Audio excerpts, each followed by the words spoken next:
जो बोले सो निर्भय जगत गुरु रविदास जी महाराज की जय। जो बोले सो निर्भय अमर शहीद संत रामानंद जी महाराज की जय। गुरु स्वामी शनईदास जी महाराज की जय। शरभ एक भगवान की जय। जय गुरुदेव धन गुरुदेव। जय गुरु रविदास जी धन गुरु रविदास जी। जय भीम जय भारत।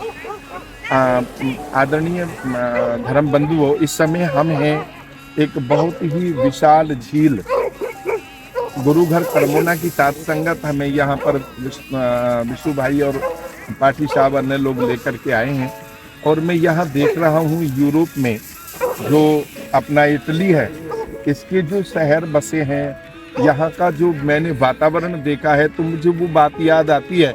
भगवान गुरु रविदास जी ने मानव जाति को एक बड़ा सुंदर संदेश दिया।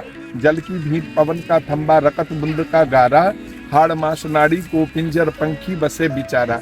मानव जीवन का अहम जो किरदार है जीवन में वो है जल।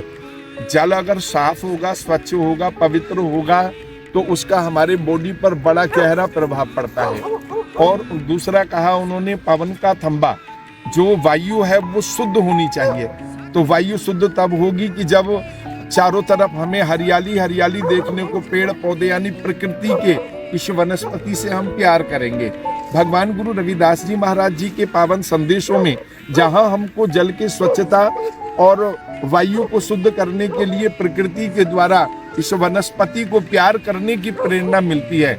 यहाँ हर घर के अंदर गार्डन मिलता है, पेड़ मिलते हैं, सड़कों पर पेड़ मिलते हैं। और यहाँ किसी भी जलाशय के पास आप चले जाइएगा तो वहाँ पर इतना निर्मल और पवित्र जल मिलेगा। हमारे इधर जैसे बहुत सारे गंद पड़े हुए होते हैं, ऐसा नहीं है यहाँ पर। यहाँ पर साफ सफाई, जल की भीत पवन का तंबा रकत बुंद का गारा, हाड़ मास नाड़ी को पिंजर पंखी बसे बिचारा। इस मानव शरीर की संरचना जैसे हुई है उसके लिए गुरु रविदास महाराज जी ने जो वर्णन किया है अपनी वाणी में, तो हमें उनकी वाणी से ये प्रेरणा लेनी होगी कि हमें जल को स्वच्छ रखने में अपना सहयोग और अपना अहम भूमिका निभानी होगी। हमें कोई गंदगी उसमें नहीं डालनी चाहिए। कई लोग पूजा के नाम पर लोगों को बता देते हैं, तो हमें कभी भी प्रकृति के इस धरोहर को अपने हाथों से अगर साफ ना कर सके तो गंदा ना करें। और दूसरा, वायु को शुद्ध पाने के लिए हो सके तो ज्यादा से ज्यादा हम अपने हाथों से वृक्ष लगाएं, फुलवाड़ियां लगाएं।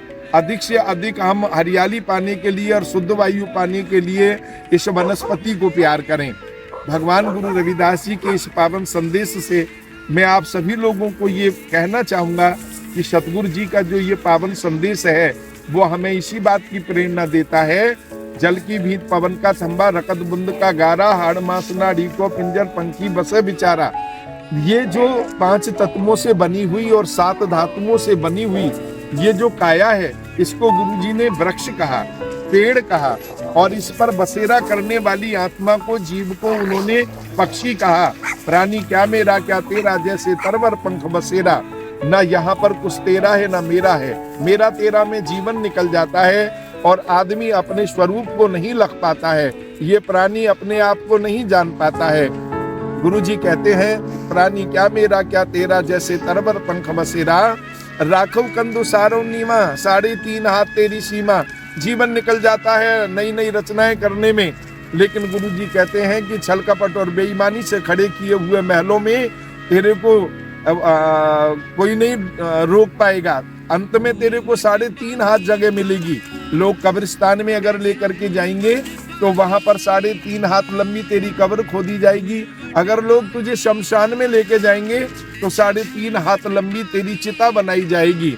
इसलिए तू छल कपट का मार्ग छोड़ करके जो भक्ति और पुरुषार्थ का मार्ग है, जो जीवन जीने की कला है, सहज समाधि का मार्ग, आत्म अवलोकन का मार्ग, स्वाध्याय का मार्ग, भगवान गुरु रविदास जी ने जो बख्शा, सहज समाधि उपाद रहत पुन बड़े भागलिव लागी, कह रविदास प्रकाश हृदय दर जन्म मरण पे भागी।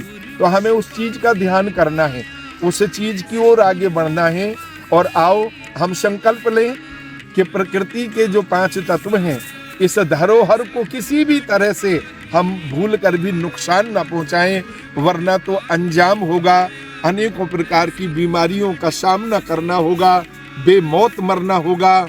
इसलिए आप अगर सही तरीके से अपने जीवन को जीना चाहते हो तो उस परम पिता परमात्मा ने जो पंच तत्व प्रकृति के दिए हैं, इनको आप प्यार करें और इनको प्रकृति की इस जो दात है उसको संभाल करके रखें। तो मैं शब्द को पूरा करते हुए आप सभी को विनती करना चाहूँगा। राखो कंदो सारो नीमा, 3.5 हाथ तेरी सीमा, बंके बाल पाग सर डेरी, यह तन होएगो भस्म की ढेरी। इशारा किया है हों में जीने वाले, मैं को मन में धारण करने वालों के लिए कि एक दिन ये पाग, और जिसके ऊपर पाग रखी है ये सिर, और जिसके ऊपर ये सिर रखा है ये शरीर, तीनों ही भस्म की ढेरी हो जाने हैं। तो फिर अहंकार किस चीज का करना है? ऊंचे मंदिर सुंदर नारी, राम नाम बिन बाजी हारी। चाहे कितने ही ऊंचे संगमरमर के महल बने हों और चाहे उनमें विचरण करने वाली हमारे जीवन संगनी, अर्धांगनी, धर्मपत्नी कितना ही सुंदर रूप वाली हो, गुरु महाराज कहते हैं ये दोनों भोग की वस्तु हैं, जड़ माया भी और चेतन माया भी। दोनों प्रकार की माया भोग की वस्तु हैं। इसलिए सदगुरु जी ने कहा अगर तुमने परमात्मा का नाम नहीं लिया, उस ईश्वर का नाम नहीं लिया, अगर तुमने अपने को गुरु के चरणों में समर्पित नहीं किया, तो वो संगमरमर के महल और वो जो सुंदर स्त्री है, भोग की वस्तु है, वो आप लोग कह रविदास भयो जब लेखो जो जो कीनो सोई सो देखो। आपको वहां पार उतरने के लिए गुरु का नाम, परमात्मा का नाम जरूर लेना होगा।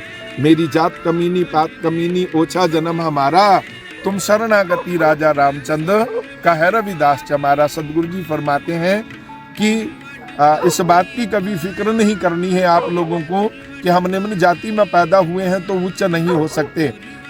मनुष्य अच्छे कर्म करके महाराज निम्न जाति में पैदा हुए और कितने महान हुए कि संत शिरोमणि की उपाधि से उनको नवाजा गया। पूरा विश्व का जो साधु समाज है उनको पहले नमस्कार करता है, फिर आसन ग्रहण करता है। आओ इस प्रकृति की पावन धरोहर को हम साक्षी मान करके संकल्प लें।